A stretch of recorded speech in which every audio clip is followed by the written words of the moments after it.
Hello, Global Theater. My name is Jerry Fielka. Today is November 8th, 2022. We want to thank Rob Grant and his amazing podcast. I'm probably wrong about everything. Yeah, it's an honor and a pleasure to be here with David Kowal. David, pronounce your last name the correct way. Sure, it's Kowal. K-O, Kowal. yeah, like C-O-W-A-L-L, Kowal. Kowal. Thank you for that. No Where in the problem. heck are you calling in from? I'm calling in from Peterborough, New Hampshire. Oh, how cool is that? The first question is, what's the best thing for a human being? The best thing for a human being is humor. Oh my God, you're right in my court. That's Because beautiful. humor and human, they share the first syllable. Humor and human, man, you're a pattern recognizer. What's your favorite form of information, how it comes into you? Oh, it's so many different forms. I do a lot of reading. Newspapers are hard to find now, but every now and then I read a newspaper. I had this amazing high school international relations teacher by the name of Mr. Herbst. Mr. Herbst always told us every Friday he would bring in 10 editorials from that week's hot story from 10 different points of view. He said the only way you can possibly understand anything going on, because everybody has an editor. The editor means that this is going to be their slant. So he said, if you really want to get the real news, you got to read a lot of different sources. So if it's current stuff, I want to find out, like how things are going. I'll generally go just around the world, like the French newspapers or British or whatever, and just see what people are saying. It's fascinating to go to like like France 24 is a great website. You can go like a whole week and not see one story about anything going on in the United States. Wow. Which is just, to me, my wife and I in 1989 we moved to England for a while, and just living in England was the giant eye opener. Anybody that should travel and live somewhere other than where they're from for a while, because you get that wonderful perspective.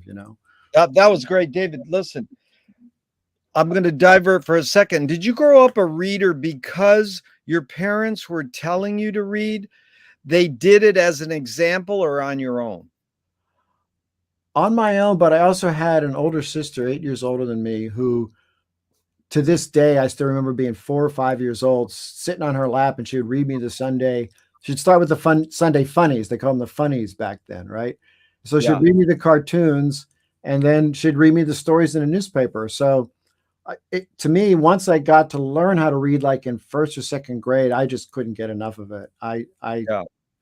By the time I was in like sixth grade, I had read all the stuff that the eighth graders were supposed to read.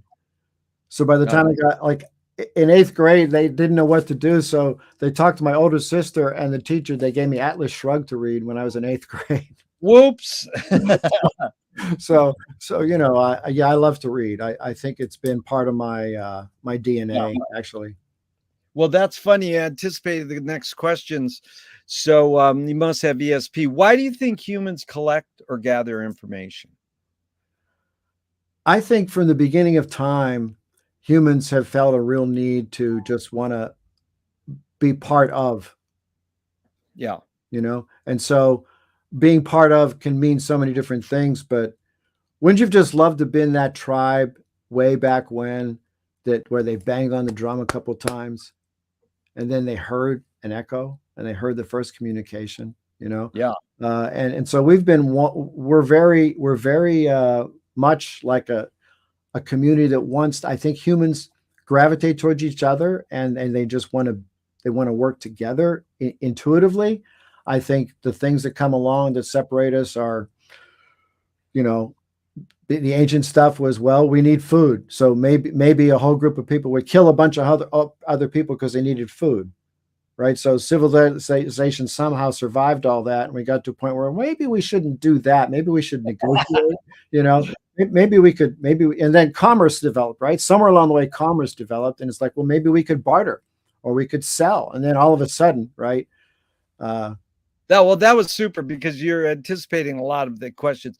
You almost implied an answer here, but is this need or want to collect or gather information more innate or more invented by humans? I think it's a little bit of both. Yeah. I think we have that innate curiosity. I think curiosity is one of the best qualities we can have as humans. Yeah. When I meet people that aren't curious about anything, I feel sad that they didn't get an education or they didn't get clued in along the way, that it's okay to ask a bunch of questions. You know, I spent so much time in a library. I'll never forget. I came home to my mom and I said, "So I can read anything in this place and learn how to do something?" She said, "Yeah." I said, "So why do I have to keep going to school? Hello. I know You how know, to read. I know how to read. What else do I need to know how to do?" You know? we talked about that in our discussion group today, how schools are going obsolete because of YouTube. But anyways, here's the next question. Do thoughts create emotions? I think emotions are so visceral that it's a little bit of the other way around. I think that if you fall in love for the first time, that emotion that hits you, you probably didn't think of that poem, that love poem you wanted to write to that person, until you actually felt what that meant. It's good. Beautiful, David. I don't know what I think until I fill in the blank. Right. I don't know what I think until let's see. I don't know what I think until and you want me to fill in that blank right there? Yeah. Okay. I don't know what I think until I think about it. I don't know what I think until I actually analyze everything about the thing that I'm thinking about, you know? It's good.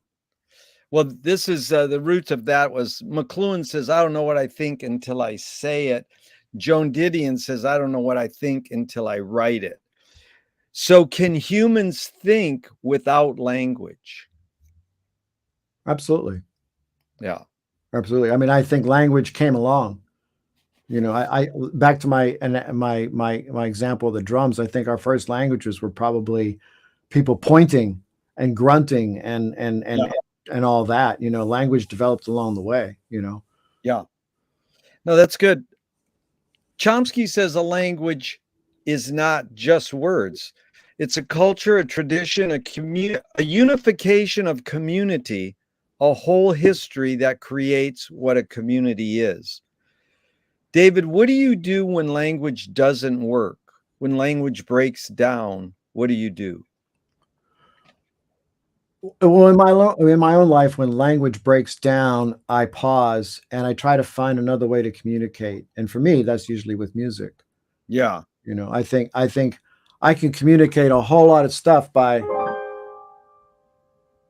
you know, or just, you know, those are two different thoughts. Beautiful. You know, and to me, music, you know, if not getting too religious or theological or anything like that, but you know, God, creator, universe, whatever you want to call that thing that we don't know what it is, you know, I think the language of whatever that is music. Yeah. I agree completely. Your observations of humans in general. I know it's both and it depends and blah, blah, blah, but are we more thinking beings or more feeling beings?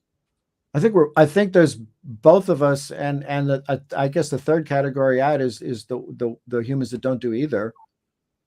Yeah. You know, and I think that's probably one of the reasons we have so many divisions and problems, is because people just aren't thinking at all, and if they think they're feeling what they're feeling stuff that isn't real. I mean, not to get too, because today's November 8th, right? The election day, right? So there's so much going on today in the country that's of importance to people that care about our country, that to me, I've heard so much rhetoric, but I don't know if you really sit down with folks and actually nail them on it, they generally change their minds. So what were you thinking when you said Yeah. that? You weren't thinking, you were just being very emotional. But why Yeah. were you being emotional? Well, I don't know why I was being emotional, because everybody else, you know, so it's, you know.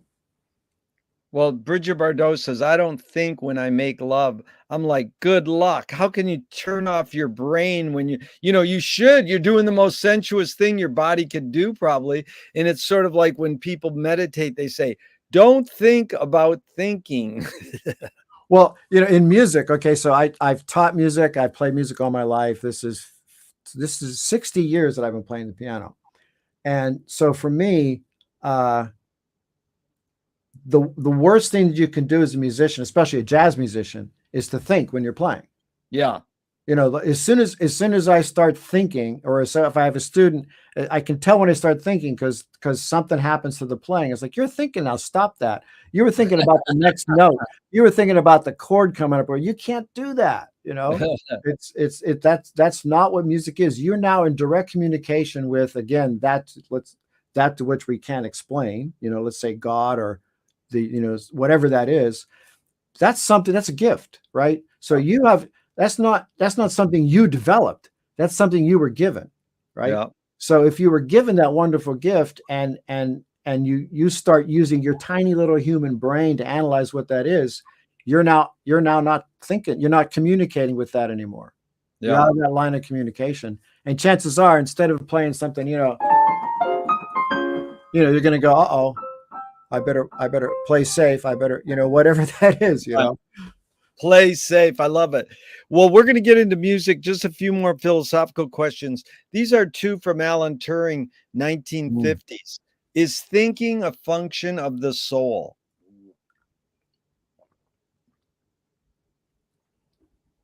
Oh, I love that one.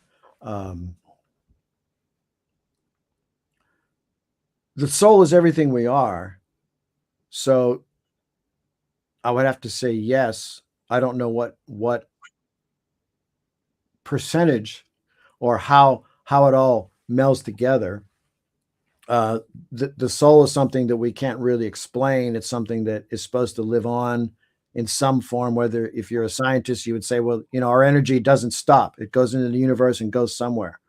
If you're a religious person, your soul might go here or there, right? So there's this thing called the soul that we say lives forever. Well, whatever's living forever, it must have thought. Yeah. You know, was the universe thought into existence, or did the universe just happen? Yeah. It's really good, David. You really get what I'm after. I appreciate this. You should see how many people is thinking a function of the soul. They go, well, it depends on what you mean by the soul, you know, but you actually tackled the question. So I'm like working with you to psychoanalyze every question I ask and the wording on it. So I really appreciated that you didn't go into that realm, because it's sort of a new question. The second Turing question is, can machines think? Well, the scary thing is if they do, what would they think? Certainly, what would they think of us? You know, there's the whole James Cameron's take. You know, of course, is, you know, they're going to keep coming. You know, until the machines kill us all.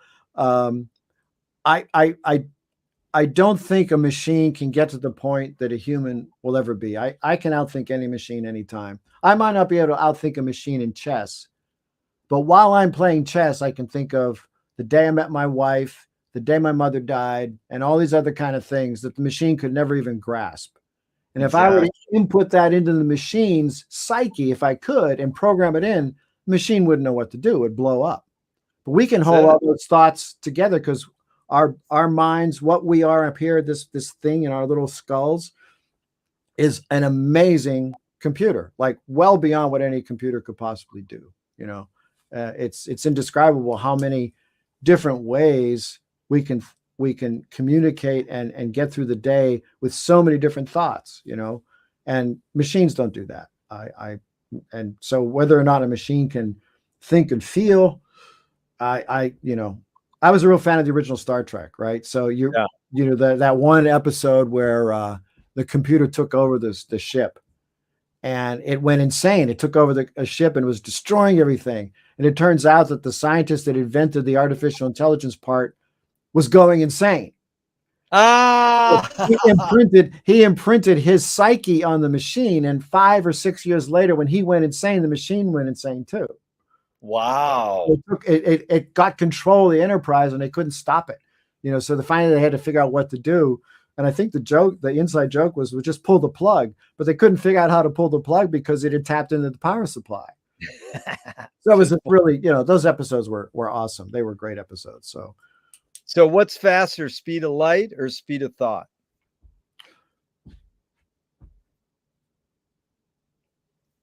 I've never traveled the speed of light, so I don't know. But I've traveled through time with my thoughts, so I know how far back I can go. And I don't know if light could follow me, you know. Do you more? I've also seen Oscar Peterson play, so you know. That is good. I like the concept of speed of light for me, you know. You know, the Oscar Peterson went up to Charles Lawton. You know this story in London? He goes, dude, I'm really a fan of your acting. You are amazing. And Charles Lawton goes, what's your name? And he goes, well, I'm Oscar Peterson. I'm a jazz pianist. And Charles Lawton goes, got any pot? That means Charles Lawton must have known Louis Armstrong. Do you more pursue happiness or more pursue meaning? Happiness doesn't have any meaning without meaning, and happiness isn't meaning without without, they're so connected. Yeah. I think I pursue them both at the same time. Yeah. Does the brain more detect consciousness or create it? Like, is consciousness there bubbling away and we're detecting it, or are we creating it?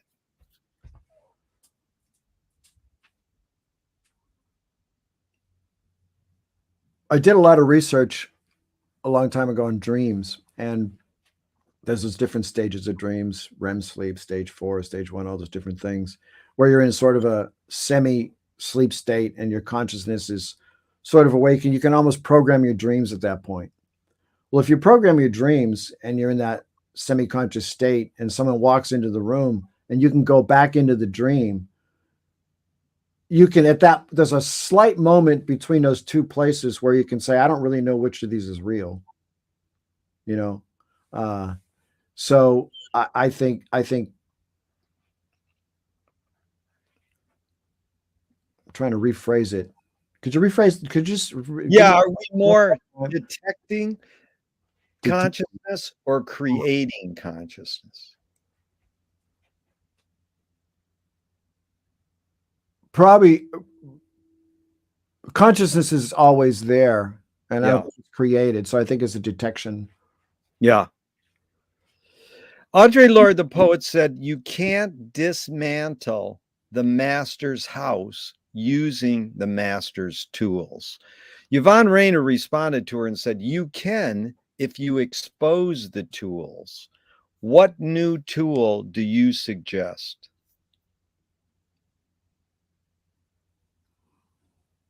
Well, it's not a new tool, but it's the one that would work really in this world, and it would be unconditional love. Wow. Dude, you're my hero. That's good. Yeah, it's the funny thing when I say new, because I'm sort of saying, well, it doesn't have to be new. So you took it out of the context of new, and it was like, dang, that's probably the best tool we could ever have, unconditional love. That is it. So when did you feel unconditional love first? Oh, a long time ago when I was a child. I had really good parents and I felt very loved from the moment I knew what that was. In fact, today's my mom's birthday. She would have been 103 today. She passed away in 2016 at the age of 97. Wow. Helen Kowal. She was 5 kids, stay-at-home mom, never learned how to drive, kind of World War II, Depression era, generation, the greatest generation folks, right? And all she wanted was her kids to be happy. She didn't care what we did. She just wanted us to be happy, And my dad was the same way. He was at the Battle of the Bulge, and when he came back from World War II, he did the GI Bill, became an electrician, and people talk about the economy now. It's like a big deal to all this blah blah blah. My dad raised 5 kids and put all of us through college on one salary.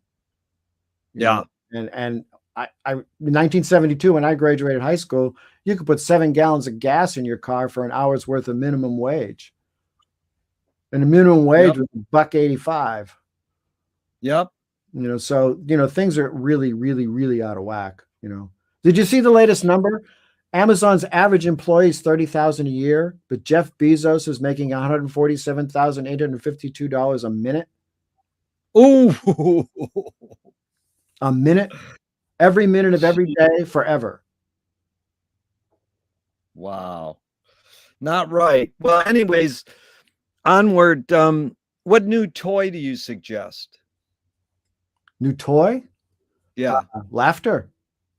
Oh, that's a good toy. And so, what do you worry about when you go to bed at night? Nothing. That is good. McLuhan learned from Ezra Pound, the poet, that artists are the antenna of the race. And by artists, I mean musicians, electricians, whoever, they're the artists of the race.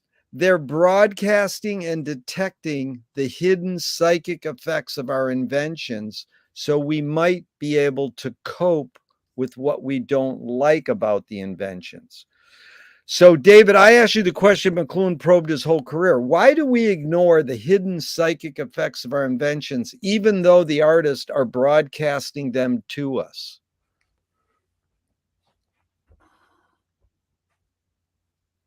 I think sometimes there's wonderful truth and honesty in those broadcasts, and it's hard sometimes for people to see that kind of truth. Yeah. It takes a lot of self-examination, and being back to being a musician, I'm adamant about teaching music from like pre-kindergarten forward, because it teaches you so much about just how to be a good human being. Yeah.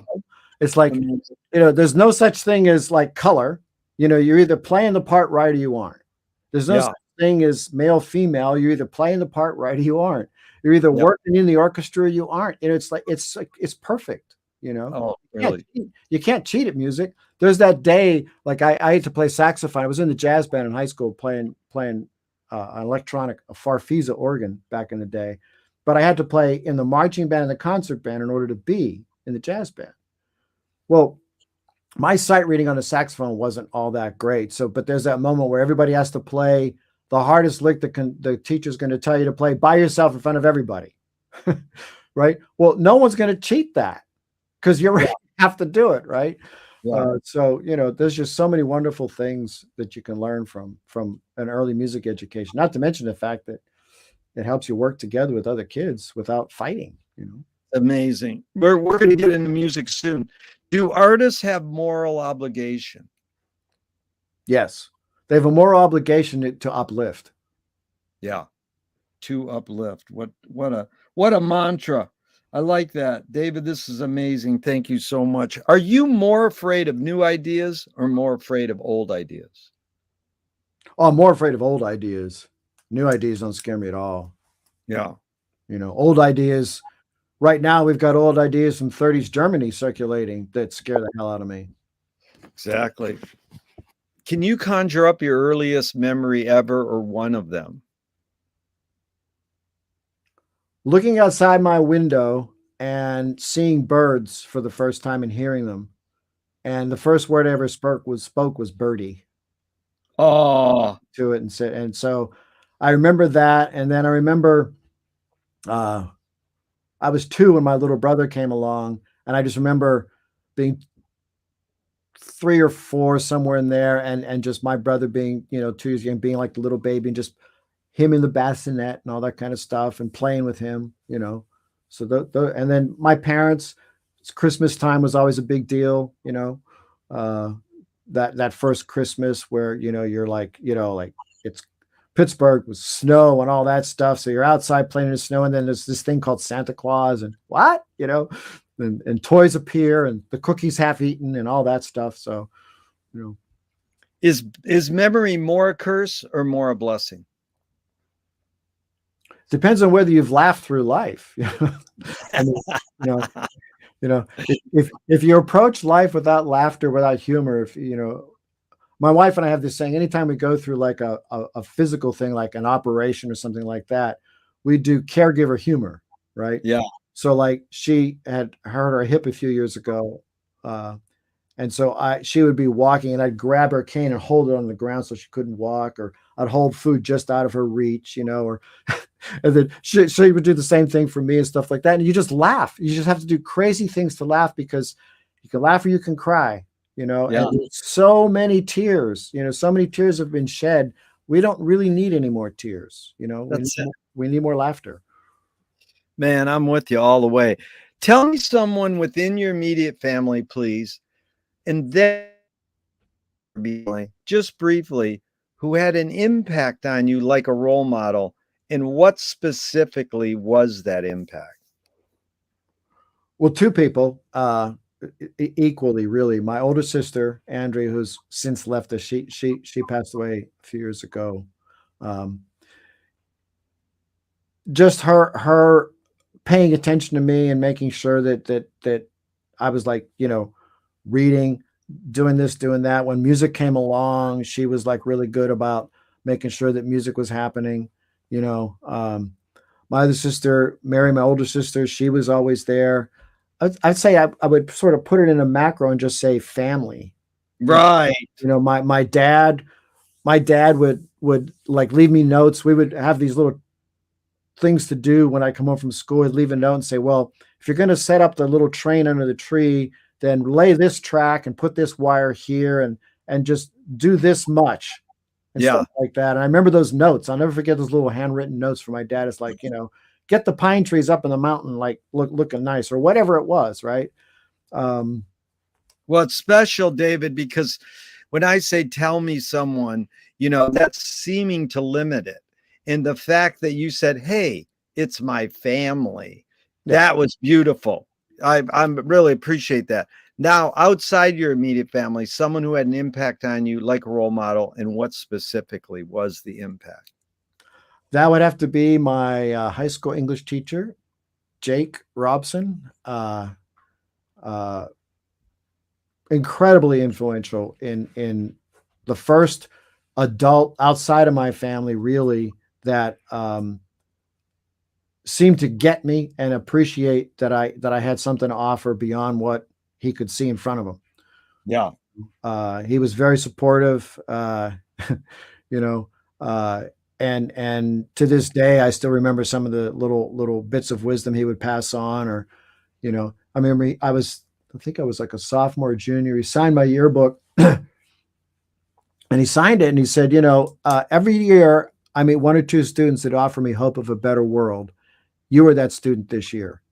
Nice. And you can't, you're 15 years old and you get that, there's no turning back. You got to live a better life. You got to do something with the talents you have.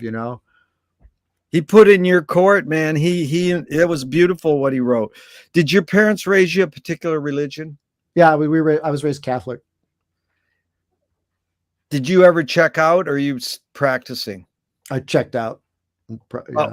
About what age?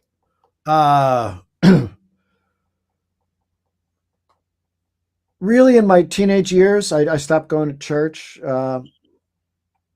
Came back for a while in my 40s and 50s, and then left again when the hypocrisy I couldn't deal with the hypocrisy anymore.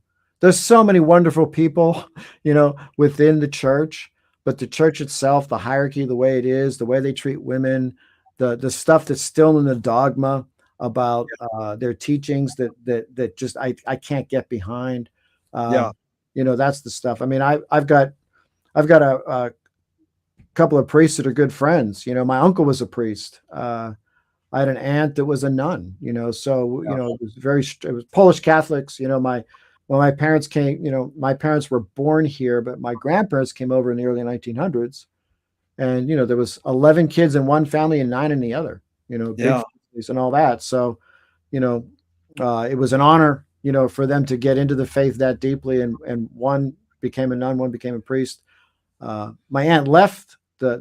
She stopped being a nun, but my uncle, was a priest. He was a pastor in upstate Western Pennsylvania.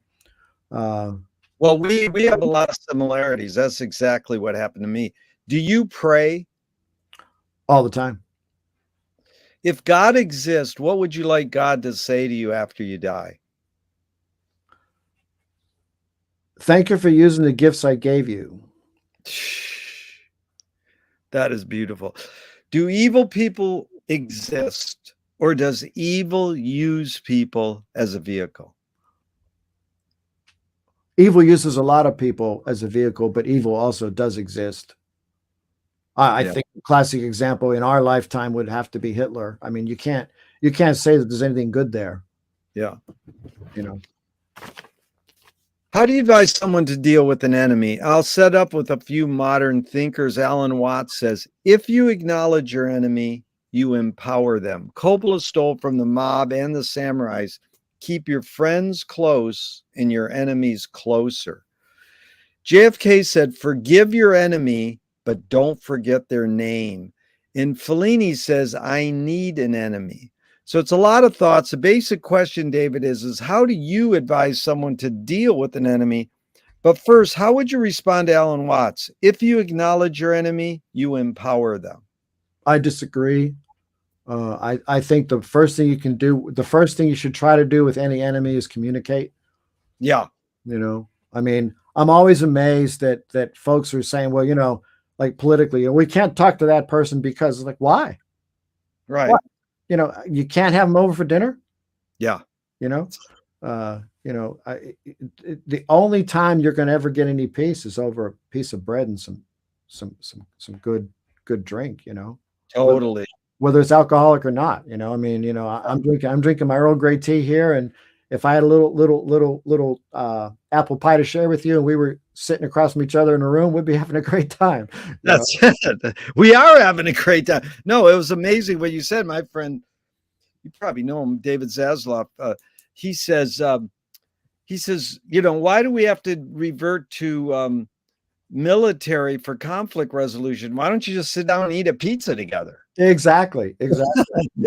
I remember during the first run up to the first Iraq War in the early 90s, I kept saying, why don't they just drop iPhones or not iPhones? Yeah. Why don't they just drop Walkmans? Drop Walkmans or drop blue jeans. Don't drop bombs, Yeah, don't drop bombs. That's Robin Williams says, fight wars with rubber chickens. You throw like your mom wears army boots and you throw a rubber chicken at the guy. Exactly. So James Joyce was the first projectionist in Dublin over 100 years ago. He basically checked out. He said, this is stupid. Why should I go inside a building and see a movie of a tree when I can go outside and see a real tree? Years later, Faulkner said, sometimes the best fiction is more true than journalism. Why do we have to recreate things in order to get them? Why do we have to go to a theatrical play of people acting out life? Why don't we just live life? Well, back to the purpose of the artist, the person that wrote that play wanted to get across their version of whatever they were feeling and thinking and hearing from the universe. So if you ignore that and say, well, it should apply to me specifically, it's entertainment. The first thing about any art is, that's a performance art. If it's a play, it can be inspired, it can be poignant, it can get right to the heart of the matter. But if you leave not entertained, you're not going to remember any of it. You still have to be entertained on some level. And entertainment, like the value of entertainment is so subjective that I think a lot of times you'll see certain little signposts, certain little markers in all art that are the same. Like let's say hit song, like the song, if you analyze music, pop music, really from the 40s forward, I'd venture to say that somewhere between 48 seconds and a minute and 2 seconds, the chorus pops in, period. Yeah. Period. And if you go outside that form, like you could do, James Cameron, the Alien, the first, was the first horror movie that for 45 minutes, you never saw the monster. Yeah. Right. So, and there are artists that break that mold, but they're very few and far between because we get used to that pattern. We get used to that system that we know feels good. And when that chorus pops in 50 seconds, you're like, okay, I'm good now. Yep. It's working. It's really good. Plays have the same signposts. It's like act one's got to end a certain way. And if it's 2-act, you got to finish with a big finish, right? If it's a musical, if you don't have a big song and dance number, why did they come? Really want to get into form and content with you. This is really cool. But let's ask first, David, what was the tipping point where you said, I want to be a musician, I want to be a songwriter, composer? Like, I understand you can have your older sister playing you records, or you're hearing music. You probably saw the Beatles on Ed Sullivan. Whatever was the tipping point where you says, that's what I want to do. Well, certainly the Beatles on Ed Sullivan was a huge tipping point. I'll never forget going into my bedroom, closing the door, and just singing "I Want to Hold Your Hand." Yeah. You know, thinking, okay, I can do this. You know, I think it was like 9 or 10, right? Yeah. So, you know, and then it started. You know, my parents realized that it's something I wanted to do. My brother also really, just being 2 years apart, we were very connected musically. He played guitar, I played piano, and we put our first band together when I was 12 and he was 10. Nice. And we haven't looked back really. You know, he's still in music. He lives in Florida and he's in commercial. You know, he works for an ad agency and does a lot of. Well, okay, you're in California, right? So you know Keys on Van Nuys. Yeah. That jingle, my brother did that. Nice. Yeah. So you know, there's a lot of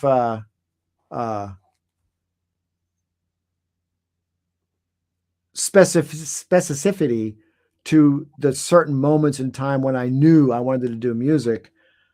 Some of it was a little confusing for me when I got to high school because I also discovered I could write.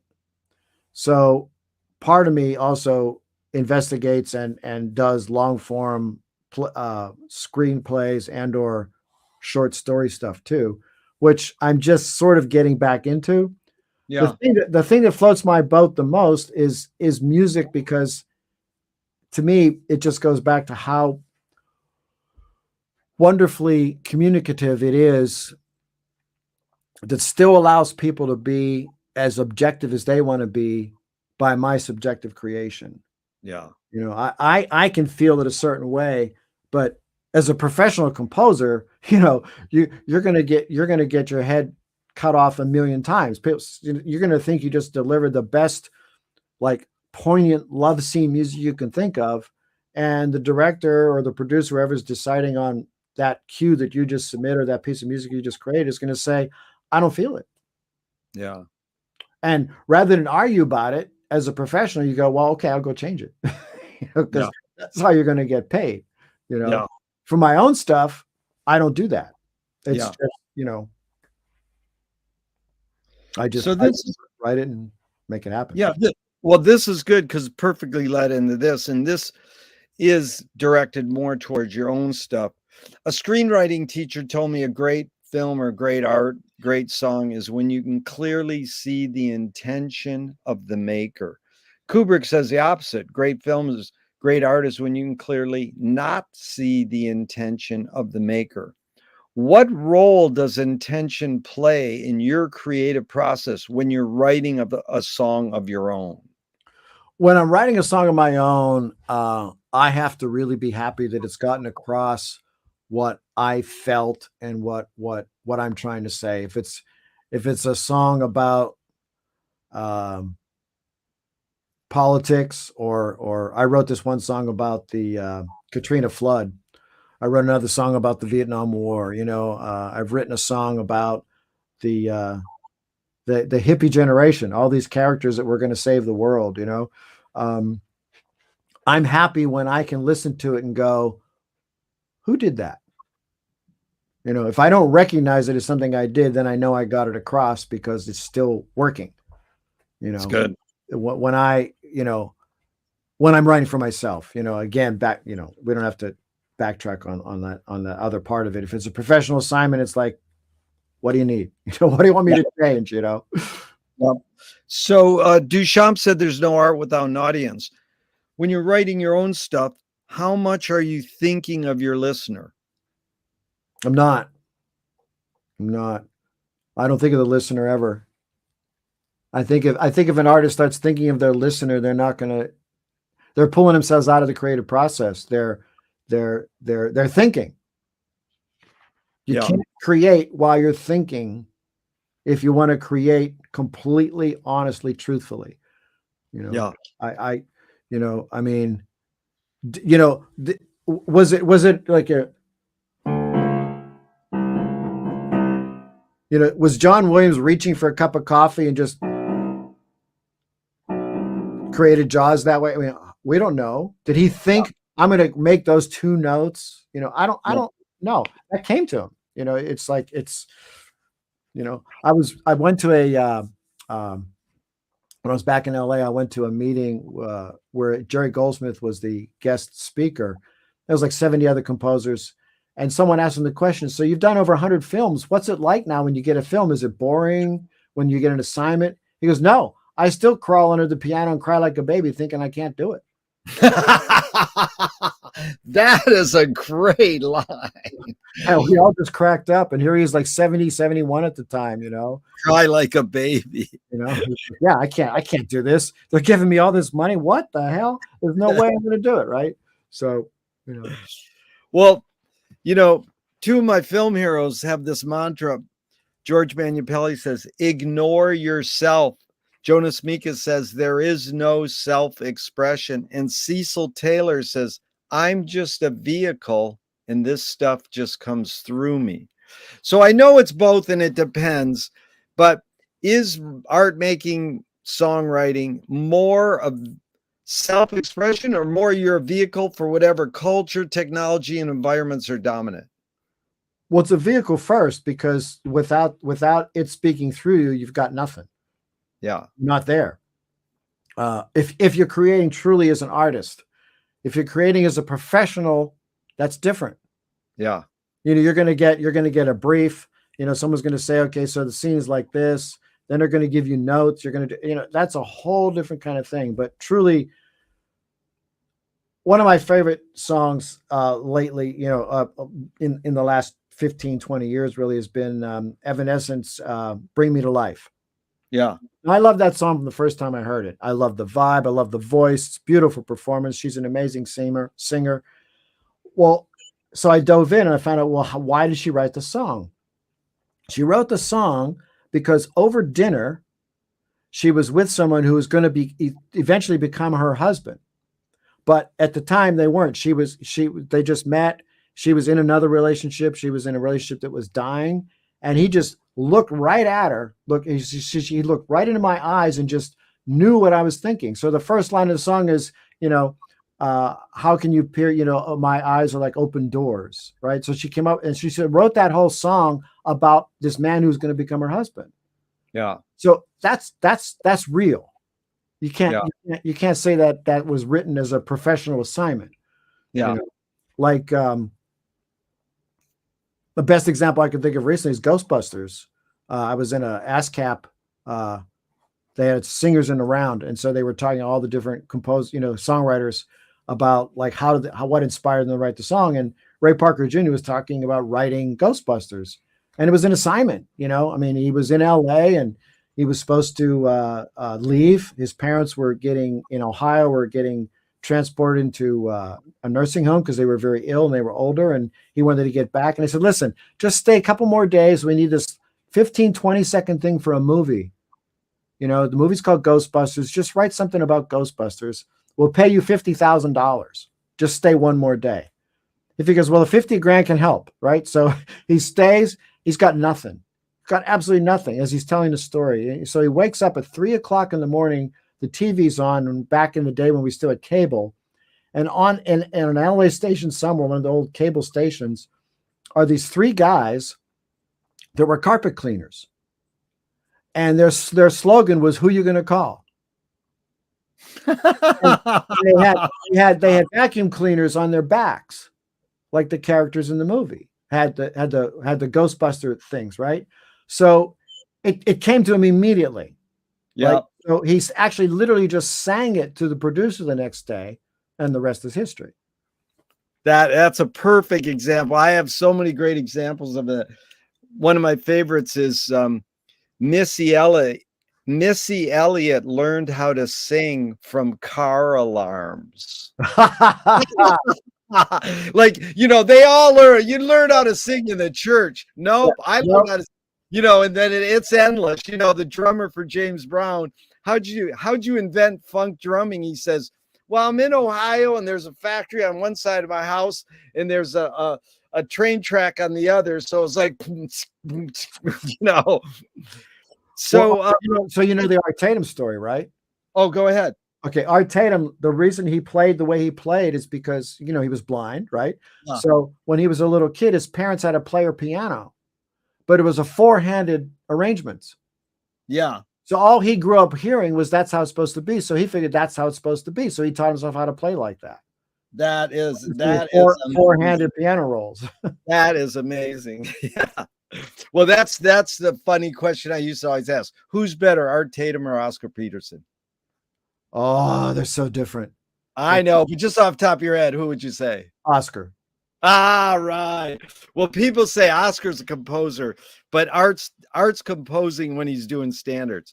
So, but really, David, the hidden question of that original question there was, can art making, can your own songwriting, or no, just can music making be egoless? Yes. Yes. Yeah. Absolutely. I think if you do just listen to the universe and let it come out, there's no ego there. Yeah. People are going to say, "Wow, that's an amazing piece of music," you know, and you're going to say, "Thank you very much." But you know, I don't. I'm working on a project now where I'm an old high school friend of mine is written a series of poems. And I said to him, "Do you mind if I just write some music to your poems?" He said, "Not at all." I said, "But this is how I want to do it. I want you to send me a poem. I'm going to put it up on the music stand, and I'm going to read your poem and play whatever comes to me as I'm reading in real time. And that'll be whatever it is, whatever that is." So now I'm completely connected to not me at all. I'm reading his words and I'm letting the music flow through me.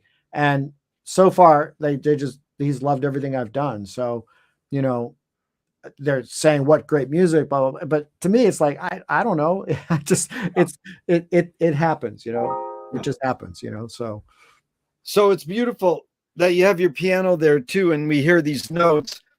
McLuhan says everything we invent extends some humanness. So knife and fork extend our teeth. The shutter in a camera's extension of our eyelid. Even non-tangible, let's say philosophy or religion, extends consciousness. What does the piano extend for you? What humanness is extended by the piano? Well, by any musical instrument, I think what's extended is love and appreciation for the mystery of life. Yeah. It's beautiful. What's the function of music? Like all art, to uplift and inspire. My friend says the 3 T's of music: technique, theory, and taste. You know, technique, you've learned how to play the keyboards. Theory, you know what chords you're playing. How does one acquire taste? There's so many different kinds of music that and any serious musician can travel through many of them. If you're playing serious fusion, when I was at Berklee College of Music, we used to call it upper semester Berklee stuff. You know, it's like 1.1% of the musical population is going to really appreciate that, but everybody else is going to go, "That sounds like noise." The classic example is listening to people. You don't want to introduce someone to jazz and give them Charlie Parker. You know, that's a recipe for disaster. They're never going to appreciate jazz if you've given them something that's so advanced they're never even going to understand. They're going to call it noise. Yeah. To them, it's just noise, you know. So taste, that's a tough one. Because it's so subjective for everybody. My own personal tastes in music are pretty broad. I like a lot of different kinds of things from all over the world. I don't like music that doesn't move me. So my acquired taste for music does have a bit of prejudice whenever I get to that point where it's like, but they're not saying anything to me. It's not moving me at all. Why am I listening to this? You know, whatever. And everybody has that. That's why we have 60,000 songs a day being uploaded to Spotify. Jeez. Yeah. I mean, you know, I saw an interview with Bruce Springsteen. He said, "There's no way I'd do this now. There's just no way. I didn't even know what to do. I wouldn't know what to do, you know. But David, I got to go back for a second. When you were at Berkeley, you called fusion upper semester Berkeley jazz. You know, it was like this, like if you really wanted to play really well, you had to figure out how to get that technique. The technique was key, ruled, right? And upper semester meaning upper semester, like, you know, like you're about to graduate from Berkeley, you're a senior, and you've done all that grunt work in those lower levels, and now you're at a place where the only place you can go is this place that's just like either really just intense theory, stacked things, chord voicing, and it's beautiful, but like I know exactly what you're saying. It's like snarky puppy, but it's funny because they asked Frank Zappa once, "What do you think of jazz rock fusion?" He goes, "The only fusion I see is between the cash box and the musician." But believe me, I mean, there's fusion I grew up on that I love, like Weather Report and many more. So there's Copeland talking about the 4 elements or ingredients of music: melody, harmony, rhythm, and tone color. First of all, in layperson's terms, how would you explain what is tone color? If you're cooking and you're done with whatever it is you just made, let's say you're putting together a salad, and you've got cucumbers in there and lettuce and tomatoes, and it's all from your garden. It's fresh from it's like good stuff. It doesn't need anything else. But you go to taste and you go, you know what? It needs something else. So you add a little salt and pepper, maybe put some oil in there, and you mix it up again, and then you taste it and you go, now it tastes right. You know, now it's got, you know, now it tastes blue, or it tastes red, or whatever, however you want to describe it. And now it's got some meat to it. You know, you've added your little touch to something that already existed. You know, like lettuce is lettuce, right? So what you do with lettuce is what's going to make it be fun in a salad, right? It's really, really well done. So these 4 elements, how do you navigate them? Do you accentuate one? I mean, when you're writing your own song, your own music, melody, harmony, rhythm, and tone color, what stands out for you, or is it just equally all 4, or your process? My process would be melody first. Melody rules. I think Duke Ellington said melody is the highest form of improvisation, and you know, I think that melody is the voice. That's right now. I'm being melodic. I'm talking, so that's the melody of our communication. You know, the rhythm of our communication is our give and take, our back and forth. You know, I'll stop and then you'll start talking. So that's our rhythm. But what came first are the words, the melody. And then what we're talking about, you know, is the tone, you know. In tone, and then what would be third and fourth? Harmony or rhythm? Well, rhythm, I think rhythm comes from melody comes first, then rhythm comes next. I think it's like I said, you know, I will say something, then you'll say something. Yeah. And that develops that we've got this rhythm going now. Like you just said, yeah. So I came back with, so that's our rhythm. So now we've established what we're talking about and the way we're talking to each other, right? And now next comes tone.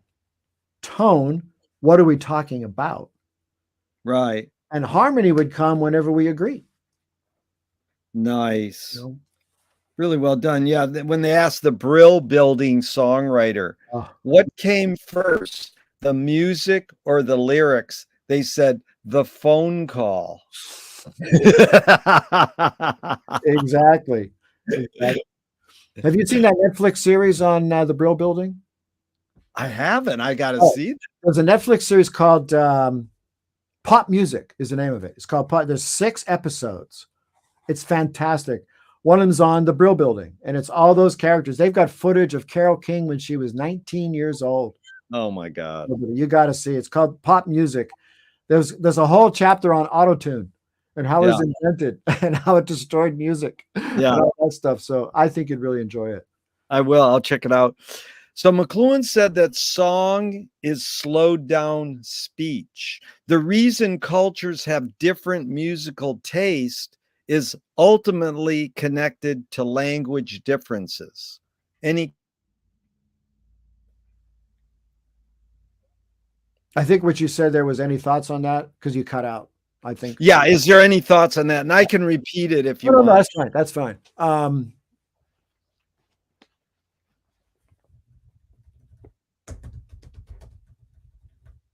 Boy, repeat that because I need to think about it. Yeah, it's song is slowed down speech. The reason cultures have different musical taste is ultimately connected to language difference. Well, it's interesting because you're that. Who said that? McLuhan, Marshall McLuhan. Yeah, Marshall McLuhan. So he's adding, he's putting together taste with creation and culture and trying to figure out where a different culture might have a different taste in music. For instance, if you're in Poland and you're not playing polkas, you're not playing music. Yeah. If you play polkas in Ireland, what are you doing there? Yeah. So there's a cultural element to the styles of music and what people think tastefully. But in terms of the creators creating that music, I think they create and then they're in that like if I'm creating, I'm not a country and Western person artist. I love country music, but I can't write like those country writers. I'm trying to teach myself a little bit more how to do that, spending more time on the lyric content that country has these days and stuff like that. And it's just amazing storytelling. I just love the storytelling aspect of country music, which is what folk music used to be, right? Yep. And the idea that you can grab someone and hold them for 3 minutes and give them this whole wonderful story, to me is just a wonderful thing to be able to do. Whether or not that ends up being something that is tastefully done or everyone says, well, that's a really good song, because that's just that's hard to figure what, I think one of the best things I heard once was this idea that sometimes you just know it when you hear it. Yep. You don't know it. You can play a million things. Like when I'm writing a score for someone, sometimes the director will just say, I don't really know what I want, but I'll know it when I hear it. And it's like, I get that completely. So I'll give them like 15 different ideas and they'll say, okay, number 7, go there. Yeah. Tell me an instrumental that makes you laugh. No words.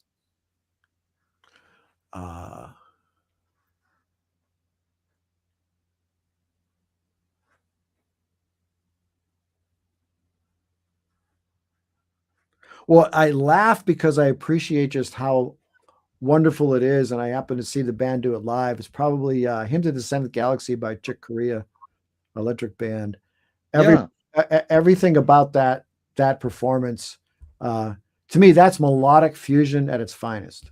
Yeah. Record. Hymn to the Seventh Galaxy, their first record, unbelievable. Yeah. Like Stanley Clarke, 19 years old, right? I mean, it's just. I saw them in Pittsburgh and in a 3,000 seat auditorium, and they were just smoking, and it was just. We got a lot of similar roots there. What's more fundamental, David, music or language? Music. Well, we hunt first. Hey, what string theory is all about? All about vibration. Yep. If you want to latch on to string theory and say, okay, is string theory the unifying theory between general relativity and quantum mechanics? Yes, because it uses music. Yeah. It's vibrations, little baby vibrations. There's a tone there. This might be 8,000 cycles, but it's also it could be 80,000 cycles. It could be 0.01 cycle on the subatomic level, but it's still music. We might be able to even hear it. Yeah. But the universe hears it. Yeah. Wow, that was good. It really reminded me of Frank Zappa was asked in an amazing interview by Bob Marshall. He said, the LA Free Press in the summer of '69, you mentioned Pauline Olivero's work with sound above the audible and below, creating a mass. And Frank said, not that it created a mass, this sound above and below, not that it created a mass, it created something audible. It produced a some indifference tone, which happened to be located within the audible frequency range. By combining something so high you couldn't hear it and something so low you couldn't hear it, it yields something in the middle that you could hear. Whether or not you liked what you heard in the middle is another question. The concept is brilliant. I love it. Yeah, Frank. Well, we're on the same page with Frank. I saw Frank a couple of times in Pittsburgh. I saw Frank Zappa, and a month late with Jean-Luc Ponty on violin. Yeah. A month later, I saw Mahavishnu with Jean-Luc Ponty. Nice. Yeah. I was like, talk about an amazing musician. He's one of my favorite musicians, Jean-Luc Ponty is. And oh yeah. No, that was great. When Mahavishnu opened for Frank, he immediately said to his two drummers, play double bass, because of what Billy Cobbin was doing with the double bass. He did that. So David, what's the motive of the cave artists? And this is interesting because we have documentation of cave artists, but we don't really have documentation or recordings of cave music or cave dance. But your hunch, what's your guess was the motive of the cave artist? Well, I think the two things really. One, the first one was probably just peace. You're in the cave, right? And a couple of rocks fall and it echoes, and there might be tone to it or something. And so, he says, well, let me try that again and see if I can repeat it. And that's the moment that now something's created where the artist has been born, or it fell in the pot. It fell in the little clay pot that they made, or it fell in the fire, and the fire went and it crackled. And he went, wow, okay, there's something there, right? Somewhere along the way, those things happen. So the cave artist, the cave musician probably said, well, maybe if I make this sound when the baby's crying, it'll stop crying. Yeah. Maybe if I make this sound when the tribe is coming to attack us, it'll scare them and they won't attack us. Yeah. Or it'll make them realize that we're the same people, and it'll calm them down and they won't attack us, And my other example is like, well, maybe we should just bang some drums and see if there's anybody else out there. That's funny. I said, what's the motive of the cave artist? And the person said, to keep people in the cave. Dude, come on over to listen to my music. Come on over, listen to my music. The latest 8-track right here.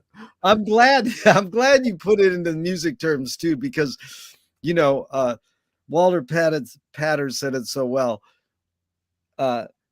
All art aspires to the condition of music, like painting, writing, poetry. Everything wants to be as cool as music. Right. Like music's the ultimate, and you don't work at music, you play music. That's it. Right. Yeah. Music. And you can go anywhere in the world and play 12-bar blues, and you're going to be able to play with anybody, anywhere, without knowing the language.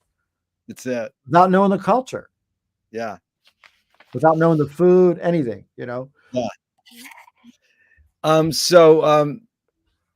You brought up the word sound, which was great because Ben Ratliff, a music writer, said, I mean sound as its long function among jazz players as a mystical term of art, as in every musician finally needs a sound, a full, insensible embodiment of their artistic personality, such that it can be heard at best in a single note.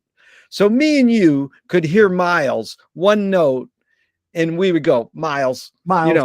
Yep. And so Ben said in 2 words, Miles is fragile and pointed. He said Coleman Hawkins is mellow and generous. Mm, Coltrane is slightly undercooked and urgent. So gotcha. if a music writer was to describe your sound, the David sound, in 2 words, what 2 words would you feel honored that they picked? Oh, um, that's a tough one because that involves me thinking about. Yeah, let me think about that. I'm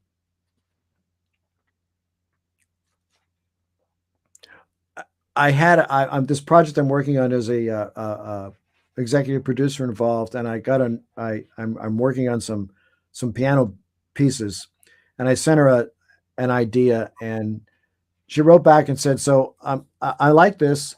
I've been listening to your latest jazz record," and the way she put it was, she said, and it just humbled me. She said, "God spent a lot of time at your table."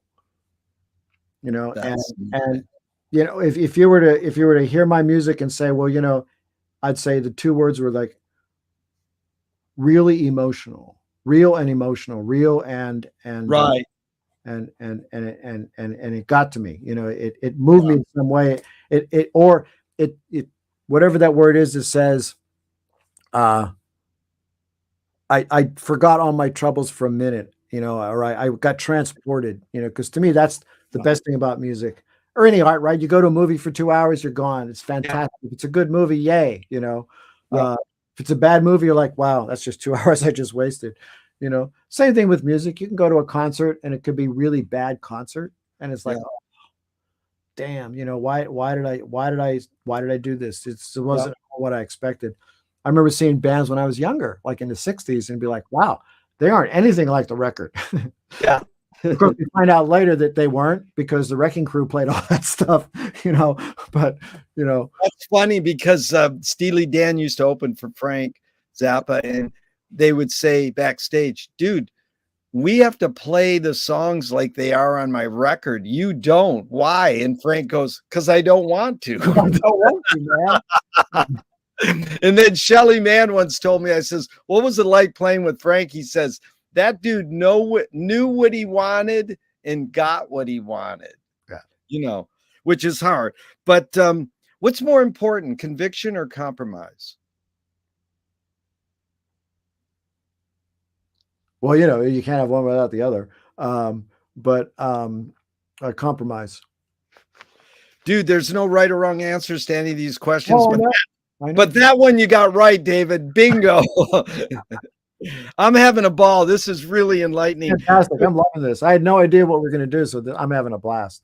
So you've accomplished a lot. Just rate these 3 items in your accomplishments: luck, skill, and ambition. What played the biggest role, second and third? Luck, ambition, and skill. Wow. Is ambition, in your observations of humans in general, is ambition based more on fear or joy? For me, it's based on joy. Yeah. Yeah. I think some people, I don't know how I've seen people that use that are fear. You'll see it a lot in the classical world. They're driven because they're afraid that their parents are going to say, I spent $400,000 on education. You damn well better get the first chair in the Metropolitan Opera or whatever, right? Like, that's fear. I don't do that. Well, no, David, this is amazing because, see, again, this is how I'm always manipulating and changing the questions. So for years, I just said, is ambition based more on fear or joy? And 80% of people would say fear. And, some people are positive and they want to say joy. And then I read William Friedkin, the director of The Exorcist. He said, in Hollywood, skill and luck have nothing to do with it. It's all ambition.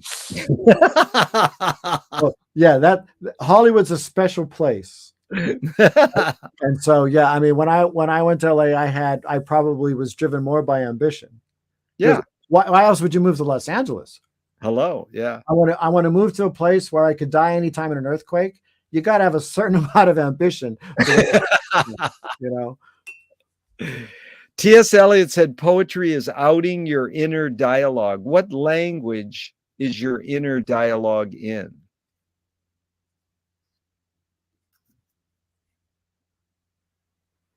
Well, I mean, practically, No, more metaphorically. Yeah. metaphorically, um, it's probably rooted in some combination of Mozart, Copland, Zappa, and Oscar. I mean, there's when I think of what flows through me, it's always wanting to find that place that those folks found. I mean, can you imagine, just touching that just for a second, what that must be like. So I think Exactly. everybody that strives, the ambition that I would have, and I still have, is to just get better every day. Yeah. I had a recording studio in Boston for a long time, and we ran an ad once. It was a very successful ad. The ad was "Meet the Competition," and it was me and some of the folks looking in the mirror. And I Wow. always tell students, the only competition you should be worried about is that person in the mirror, because Nice. everyone else on any given day, if you like to move to LA, you're going to assume that you can do it. You shouldn't move to LA thinking that you're going to learn how to do it there. Yeah. You can get technique down and all that kind of stuff, but the innate talent, the X factor part, if you don't have that, you're probably Yeah. not going to get there. You're going to say, well, I'm not going to go there because that's what everybody has. And it turns out that's pretty much true. Yeah. I mean, I got a gig once in a laundromat, Yeah. 'cause I'm ambitious. I was talking to the person next to me. He's like, what do you do? I'm a director. It's like, oh, do you need music for your new movie? Sure. And that's how I got one track that way, so, Yeah. because everybody's always working in LA. You're always Yeah. on, which is, I have to tell you, is one of the beautiful things I love about living in Peterborough, because, people aren't, it's not that culture, it's very, very, it's very mellow. We got 6,500 people here, Yeah. so it's an Well, 800-1 ratio. when you name the people like Mozart and Oscar Peterson, there's this formula that I've heard: you absorb your influences, then you abandon them.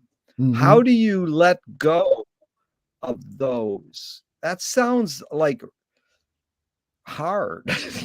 Well, I mean, how does like bring up Bruce Springsteen? I always go, the dude's just a clone of Mitch Ryder, and if I told him that, he would go, thanks for the compliment. Now I know he's more than that, but that's just my personal bias saying it. But a lot of times, I say the Coen brothers, you're just Preston Sturges wannabes, and they go, thanks for the compliment. But again, how do you absorb and abandon? I absorb because that's what I do. I'm a sponge. And then once I've learned and I want to abandon those rules, I just go to this place that I imagine my dad was when he was fighting the Battle of the Bulge. It's time to get Yeah. real. Yeah. So I'd say sort of fearlessness is the only way Ah, to abandon. So you can't have any fear. I think Bob Dylan once said, if you really want to get somewhere in this business, you got to really believe you can walk through a wall, yeah. period. If you don't believe that, don't get into this business. Is perception reality? Well, the joke is, of course, it depends on what drugs you were taking, but uh, yeah, is perception reality? I think artists play with that all the time. Um,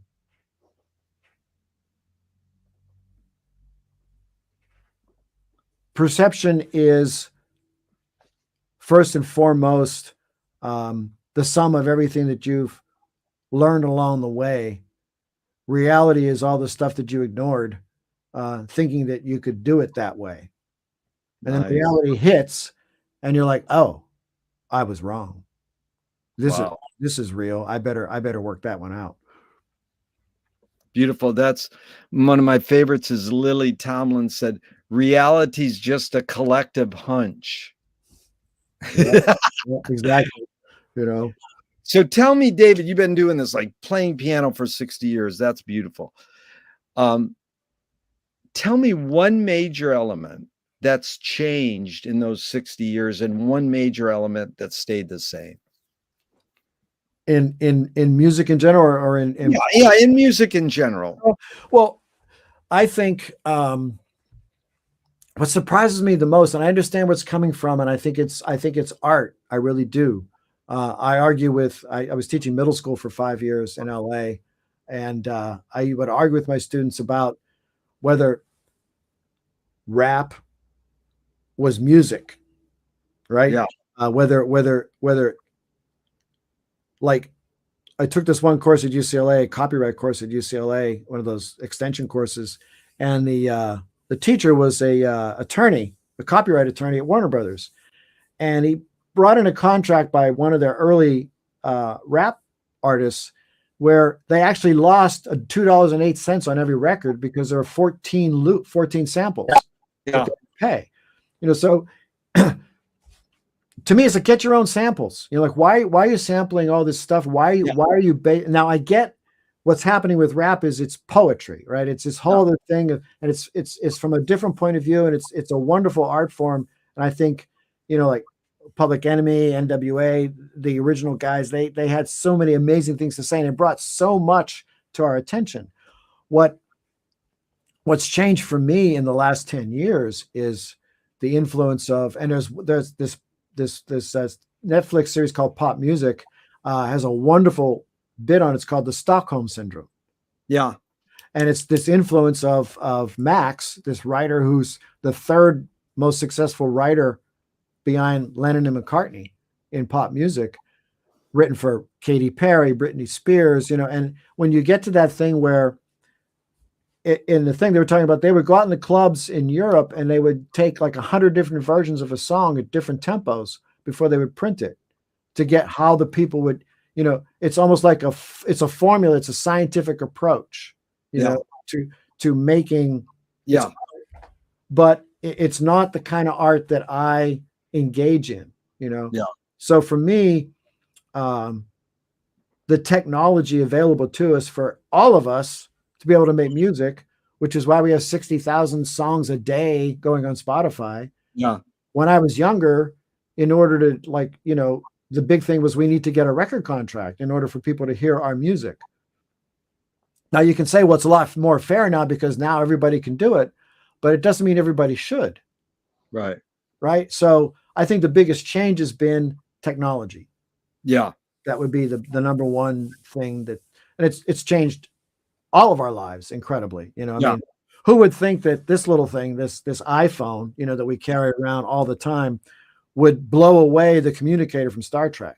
It's like, if they had this on Star Trek, you wouldn't believe it in the 60s. Yeah. You would say, what are you talking about? Yeah. So, well, what's the one thing that stayed the same in your 60 years for you in music? The idea that a good song will always win, and melody will always rule.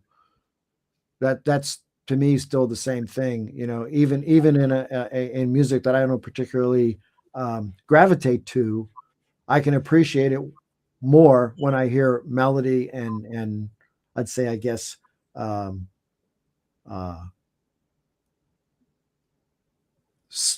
skill and artists playing in tune and all that. There's so many things that go into music these days where I'll hear something, it's like, but it's not in time, it's out of tune. Why is this not even on a record? I don't understand. Like, can you imagine Frank coming in now? He would explode. His head would explode. So Moshe, thank you so much. Moshe Feldenkrais works with healing and movement. He says it's literally possible to identify a weakness and incorporate it to become a strength, rather than we're usually taught to overcome a weakness. Tell me a weakness you turned into a strength.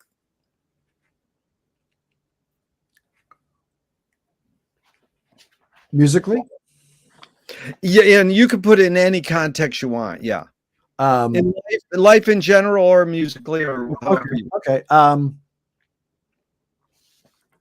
Well, I'd say the one weakness would be that I've turned into a strength for sure has been confidence, a lack of confidence as a youth, and recognizing it as I get older, that it's okay to say you're good, you can do that, That's something that I think for me was always tough, to realize fully the gifts I was given, and not be arrogant or egotistical about it. I was always very conscious. Like, oh, I don't want to sound like I'm bragging, but Yeah. like any boxer is going to tell you, it's like Muhammad Ali is one of my heroes. It's like, nope. So if you can do it, and if it ain't bragging if you can do it, kind of thing, So I'd say that I overcame that pretty well as I got older. It's good. Yeah, and you turned it into a strength. Yeah, and I was trying to think of a musical thing. Like my one musical weakness that I'm still working on is just being able to be a better sight reader. Yeah. I think someone that can sit down, like my older sister could sight read like anything, but if you take the music away, she couldn't play. Yeah. So I would hear it and I would be able to play it because I had a really good ear, right? So I cheated myself a lot because if my teacher would play the piece, then I would just mimic it. Yeah. Because I could, or I would watch her hands play my first couple of teachers. And that got beat out of me when I went to Berkeley because my piano teacher there was James Williams. Yeah. And James was this amazing piano player and also just an amazing teacher. And he kicked my butt, but I still don't have that wonderful. It's a gift. I think I think some people are born with the ability to do that. I think you can teach yourself to be a really good reader, but the folks that can sight read as naturally as I can improvise, those are the folks that I just really, really put up on a giant pedestal, Yeah. Jamie Glazer, who's a guitarist with Jean-Luc Ponty, Jimmy Earl, who's a bass player. He's in the Jimmy Kimmel Band. He played with Chick for a while. He's a good friend of mine. The percussion guy, I know Scott Bredman, Peter Gordon, all these different folks that I've met along the way. They're just consummate musicians, and they can play and they can read anything and play anything, so. Yep. That's funny too. You brought up Muhammad Ali, one of my ultimate heroes, and James Brown was too. And you mentioned Dylan. Do you know who the white dude who was the main influence on Ali, James Brown, and Bob Dylan? Gorgeous George. It's so funny. He's the wrestler who wore a cape and had curly white hair. And he's the main, and he lived in the valley in LA. And here he is influencing my three favorite people, and two of them are black, I love it. So you never know. Well, we got a few more here and then we're out of here. Thank you again. How do you find peace of mind? When I'm really, really in a place where it's not happening, I just sit at the piano and start playing. Nice. That's my thing. I also do most of my writing when I walk. I'm nowhere near a musical instrument when I'm writing, especially lyrics. Like way back in the day, I'd have a pad and pencil, and then the Walkman came in and I'd record in the little cassette, and then this thing, the little voice recorder, you're done. It goes to the cloud. You come home, you hit play. It's like, oh yeah, that's a good idea. Right. Or whatever. Oh no, that sucks, but but I find peace of mind in nature. Yeah. Where we live now, we see deer every morning in the backyard. Oh, nice. And we just planted a pollinator garden that hopefully next spring will bloom nicely. For all the bees and we planted a dragonfly area because we've got a lot of water. It's very wet, so we made this little area for the water to sort of be more present, where we have a cistern from our sump pump in the basement, and it's very wet, so we want to get more dragonflies because dragonflies eat things like black flies that then bite you in the spring. Very good. I need those. Okay. Here's 5 quick questions from Alan Watts, just in a few words. Sure. First, who started it all?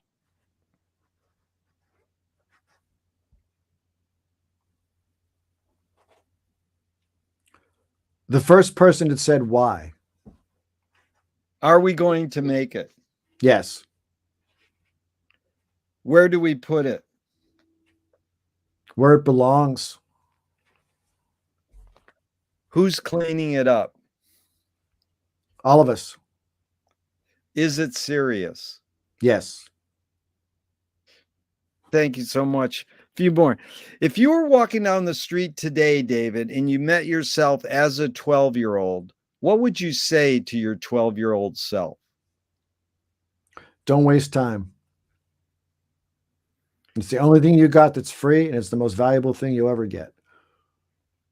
Which way should toilet paper come off the roll, over or under? Over.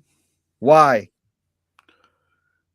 It just hangs there and it's easy to pull off. You don't have to search for it in the back, If a publisher was to release your autobiography off the top of your head, what would the title be?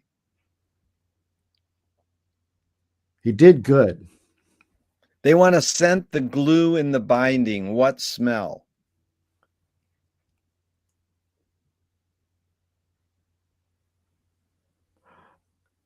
The same scent that I smell whenever I hug Barbara. Oh my God, I'm assuming Barbara's your wife. Yes, 33 years. That's what my wife, Susie, I go, my favorite smell is Susie's smell. Right in the neck, right here, like on either side of the neck. It's like, and it hasn't changed at all. And it's like, oh, yeah. I hope we could, all four of us could sit down someday. That was amazing. If a statue was built in your honor, where would you want it displayed and what would it be made of? Well, it would be made of ice, and then it would be dropped into the Atlantic Ocean. Very good. Tell me something good you never had and you never want.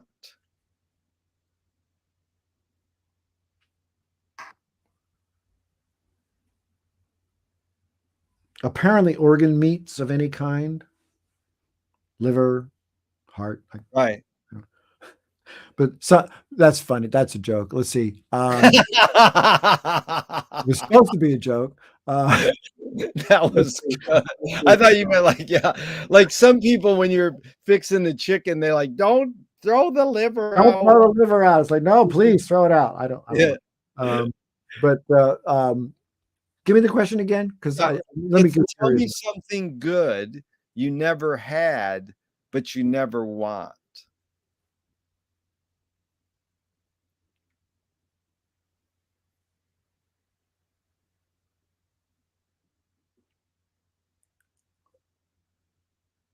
Unlimited wealth. The answer I get the most: money, fame, and heroin. Well, heroin, yeah, I've heard that about heroin, having never tried it. But I've had 3 people I know that have said, you will never feel better. Yeah. It'll only be the first time. The rest then it's like downhill.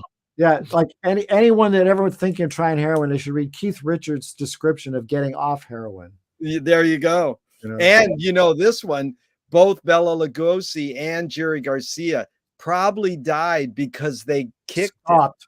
They stopped, and then that shocked their body, and it killed them. That's what everybody said about Jerry. I remember that. Yeah. If you were in a vat of vomit up to your neck and someone threw a bag of shit at your face, what would you do? I'd probably go under to try to clean it off and come back up.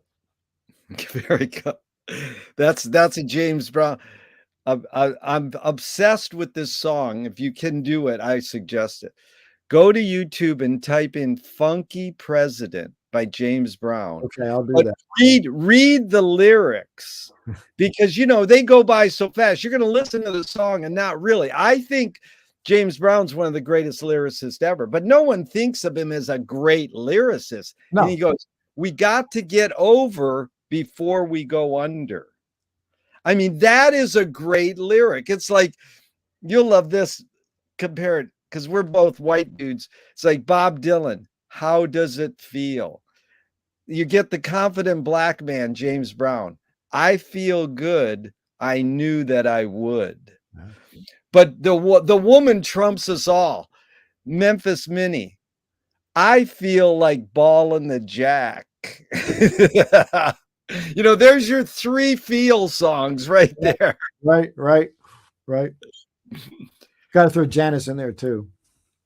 What Ball and uh Chain by Janice, Janice Joplin. I mean, love is like a ball and a chain. I mean, whoa, that's like amazing. yeah, she's amazing. So, what's the cultural shift you see developing today that inspires you? The Gen Zers, the folks that are like 12 to 25 now, that have had it with how the world's going. Yeah, The David Hoggs of the world, the what's her name? The Greta, I forget, Greta. Yes. the Gretas of the world, you know, they totally inspire me, and I don't think we have anything to worry about. We just have to get through the dark times that seem to be, percolating, because for some reason, we're in a sort of temporary state of madness right now. I mean, the whole world's gone a little bit mad right now. Yeah. You got Russia, Ukraine, you got what's his name in North Korea sending off missiles, saying that the reason he did it is because he's testing to see if, testing because when he attacks the United States, it's like, what? They don't even, they go 300 miles. Like, what are you going to do with that? You're not going to get to Hawaii, I mean, and so what are you going to hit California? I don't think so. But if you did, you're done. Like our Defense Department with South Korea, they said, you do that, you're done. Yeah. And our Defense Department saying we will wipe you off the face of the earth is way more important and meaningful than North Korea saying they're going to attack the United. So there's all this madness. Like, why are we even having that conversation? Yeah. In 2022, Come on. It's like you think we had. Okay, two more and we're out of here. This is really great, David. Thank you. Thornton Wilder said in 1928, art is confession. Art is the secret told. But art is not only the desire to tell one's secret, it's the desire to tell it and hide it at the same time. You've laid your cards on the table for 90 minutes. I'm not insinuating you haven't already answered this. What's it really all about for you?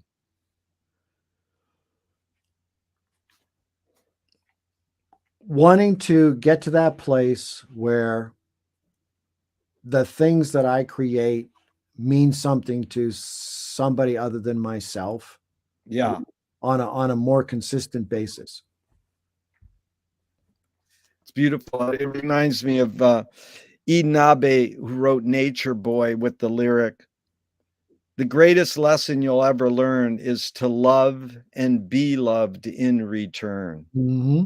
Mm-hmm. Thornton Wilder wrote Our Town, which I think is about Peterborough, New Hampshire. It's about the town I'm living in.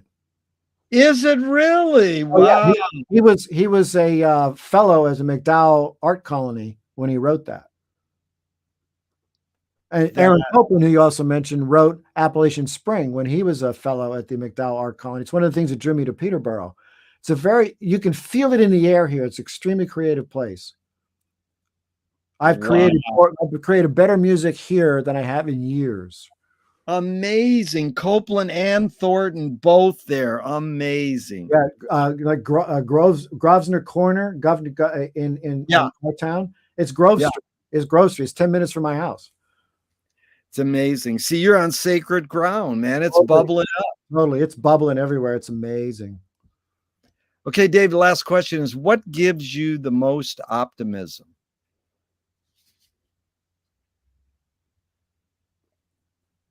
The idea that love will continue to be something that people realize is the most important thing that they can share and live and do. And proof of that is anytime I look in Barbara's eyes, or anytime I see my neighbor's kid playing in the yard, or anytime I sit down with my new buddies that I made here, and we have, croissants at the local bakery once a week and just talk. The idea that we're all in this together, and we're coming to realize that we are actually in it together and Yeah. we're not in it apart. That's the thing that gives me the most hope, that I think we're getting closer to. And that's why I think the younger generation is seeing that more and more. You know, I've got a lot of friends, a lot of my young students. I taught middle school. I was like 45 to 50 when I was teaching in middle school. And a lot of them now are in their 30s. And I'm Yeah. friends with them on Facebook, and just to see their lives like blossom and bloom is just amazing. You know, they've got families, you know, they're raising kids, they're living their best lives. And, you know, those folks aren't going to get the headlines. You know, the headlines is all about doom and gloom and selling fear. Yeah. You know, that's the media right now is the most fear mongering place you can possibly, you know, it's just driven by that, you know. Yeah. Everybody's waiting for the next Kennedy assassination. Everybody's waiting for the next catastrophe. And Yeah. life isn't like that. Yeah. Life is one really wonderful moment after the other if you just pay attention. Yeah. Accent the positive. You know, you really sort of emphasize this commonality or connectiveness, and that's the first question I ask is, what's the best thing for a human being? And Wilhelm Reich said the best thing for a human being is another human being. And then the last question is, what gives you the most optimism? When they asked Groucho Marx that question at the end of his life, he said, other people. So it's really been an honor and a pleasure sharing this time with you. And it's so cool that music is what connected us, but we got to really just utilize spoken word. Well, we actually utilized live TV. That's what we've been on live TV for 90 minutes across the universe, but really been fun, David. And I hope that this conversation can go on forever and ever, even though I'm going to hit the end broadcast button now. So once again, thank you. We'll see you again. You know, we'll definitely, we should hook up along the way here. So yes, let's do it. Thank you so much. That was my friend. Truly enlightening. I appreciate that. You have a great night. Thank you. Bye.